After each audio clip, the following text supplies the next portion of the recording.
Salam damai sejahtera Bapak Ibu serta saudara-saudari semua yang dikasihi oleh Tuhan Yesus. Untuk mengawali renungan tentang firman Tuhan ini, mari kita bersatu di dalam doa.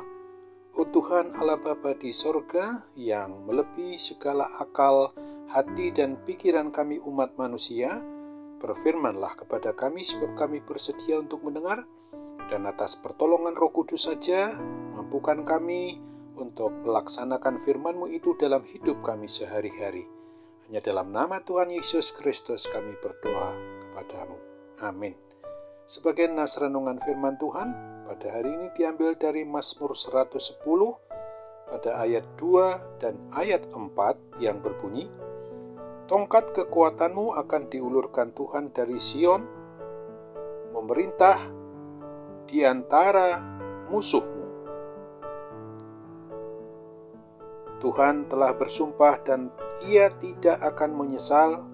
Engkau adalah imam untuk selama-lamanya menurut Melkisedek. Sebagai tema yang diangkat dari nas renungan kita ini adalah nubuat datangnya penguasa di Sion sebagai imam besar yang selama-lamanya.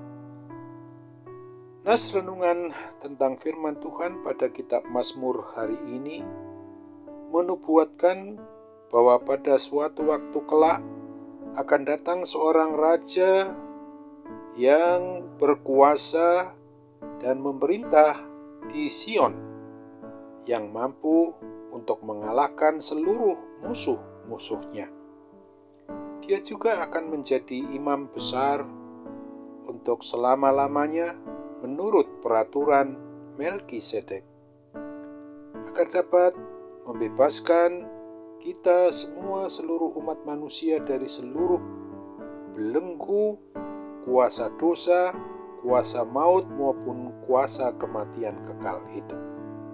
Sesungguhnya firman Tuhan yang kita sedang renungkan pada hari ini telah digenapi dan direalisasikan di dalam diri Tuhan kita Yesus Kristus sudah 2022 tahun yang lalu, sehingga Dia telah berhasil melaksanakan seluruh tugas nubuatannya itu untuk mengalahkan kuasa iblis, kuasa maut, kuasa kematian yang kekal itu dengan kebangkitannya. Dialah imam besar di atas imam-imam besar manapun juga, yang telah tidak mengorbankan domba atau hewan atau korban apapun juga, tapi Dia sendirilah yang mengorbankan dirinya sebagai korban yang agung sampai mati di kayu salib di Bukit Golgota, guna membebaskan kita seluruh umat manusia dari belenggu kuasa kematian kekal itu, terbukti dengan kebangkitannya mengalahkan kuasa maut, kuasa neraka, kuasa kematian kekal itu. Meskipun semua umat manusia telah diberi kesempatan untuk menerima keselamatan yang kekal itu, akan tetapi ada syarat yang harus dipenuhi agar dapat dibebaskan dari belenggu kuasa dosa, kuasa kematian kekal itu, yaitu dengan mau percaya, mau beriman hanya kepada Tuhan Yesus Kristus dengan segenap hati, dengan segenap jiwa, dan dengan segenap akal budi kita umat manusia miliknya ini.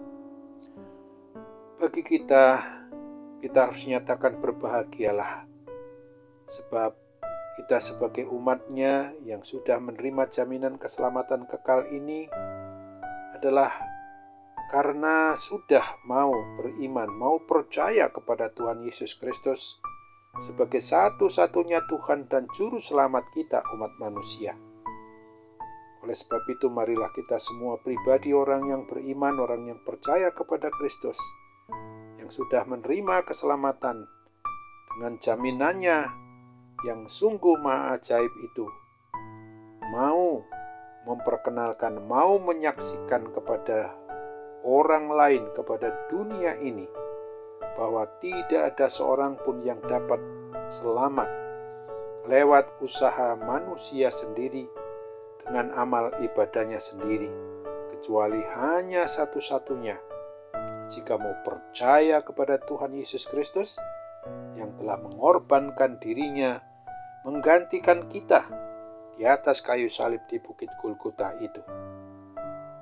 Oleh karena itu, maka sudah selayaknya kita umatnya ini juga harus terus dengan sikap tingkah laku dan perbuatan kita yang sesuai dengan kebenaran firman Tuhan, yang pasti akan dapat menghasilkan buah-buah kasih yang dikerjakan oleh kuasa Roh Kudus, agar orang lain juga dapat merasakan dan menikmati ungkapan rasa kasih Kristus itu melalui diri kita, sehingga nama Tuhan Yesus Kristus juga boleh dipuji, disembah, dan dimuliakan oleh semua orang yang dapat kita jangkau, yang dapat kita temui. Untuk itu ingatlah seperti yang ditegaskan dalam Ibrani 9 di ayat 11 dan ayat 12 ini. Tetapi Kristus telah datang sebagai imam besar untuk hal-hal yang baik yang akan datang. Ia telah melintasi kemah yang lebih besar dan yang lebih sempurna, yang bukan dibuat oleh tangan manusia, artinya yang tidak termasuk ciptaan ini. Dan ia telah masuk satu kali untuk selama-lamanya ke dalam tempat yang kudus, bukan dengan membawa darah domba jantan dan darah anak lembu, tetapi dengan membawa darahnya sendiri. Dan dengan itu, ia telah mendapat kelepasan yang kekal. Amin. Mari kita kembali bersatu dalam doa. Terima kasih Tuhan Bapa di surga untuk firman-Mu yang hari ini mengingatkan kami bahwa nubuatan tentang akan datangnya penguasa yang memerintah di Sion, yang sekaligus adalah sebagai imam besar di atas imam-imam besar yang segala kekuasaannya maupun pelayanannya bersifat selama-lamanya. Kami sungguh bersyukur punya Tuhan yang Maha Baik, yang peduli dengan kami, yang seharusnya kami harus menuju kepada kematian kekal di neraka selama-lamanya. Tetapi itu semua dibuat oleh Tuhan Yesus karena kasih-Mu yang begitu besar. Dalam nama Tuhan Yesus kami boleh bersyukur atas semua kebenaran firman-Mu yang Kau nyatakan kepada kami pada hari ini. Dalam nama Tuhan Yesus saja kami berdoa dan bersyukur kepadamu. Amin.